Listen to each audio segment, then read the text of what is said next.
নৱবৰ্ষতে অৰুণোদয় হিতাধিকাৰীলৈ ভাল খবৰ দিলে মুখ্যমন্ত্ৰীয়ে। অৰুণোদয় হিতাধিকাৰীয়ে একেলগে লাভ কৰিব 8,000 কোটি টকা। 1 তাৰিখে অৰুণোদয় পৰিয়ালসমূহক আমি এটা উপহাৰ দিম। কেতিয়া লাভ কৰিব এই টকা? সবিশেষ চাওক আমাৰ এই প্ৰতিবেদনত। ৰাজ্যৰ লাখ লাখ অৰুণোদয় হিতাধিকাৰীৰ বাবে ভাল খবৰ, লাভ কৰিব একেলগে 8,000 কোটি টকা। হয়, আপুনি ঠিকেই শুনিছে।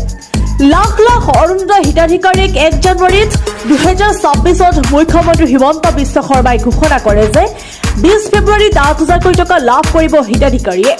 উল্লেখ্য যে অসম বিধানসভা নিৰ্বাচন সমাগত, যাৰ বাবে চৰকাৰে এইবাৰ একেলগে 4 মাহৰ অৰ্থাৎ জানুৱাৰীৰ পৰা এপ্ৰিললৈ অৰুণোদয় আঁচনিৰ ধন প্ৰদান কৰিব চৰকাৰে।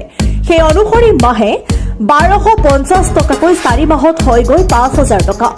এই ধনৰাশিৰ লগত 3,000 টকা বিশেষ উপহাৰ প্ৰদান কৰে মুখ্যমন্ত্ৰীয়ে। উল্লেখ্য যে প্ৰতি মাহৰ 10 তাৰিখে অৰুণোদয় আঁচনিৰ হিতাধিকাৰীয়ে মাহে 1,250 টকাকৈ লাভ কৰে।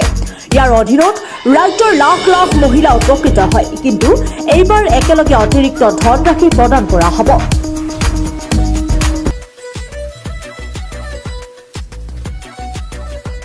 মহিলাসকলৰ বাবে এটা খবৰ দিব বিচাৰিছো।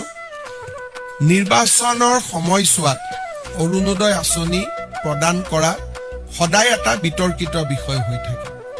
সেইকাৰণে কেতিয়াবা বিৰোধী পক্ষেও আপত্তি কৰে যে ইলেকশ্যন চলি থাকোঁতে কিয় অৰুণোদয় দিলে।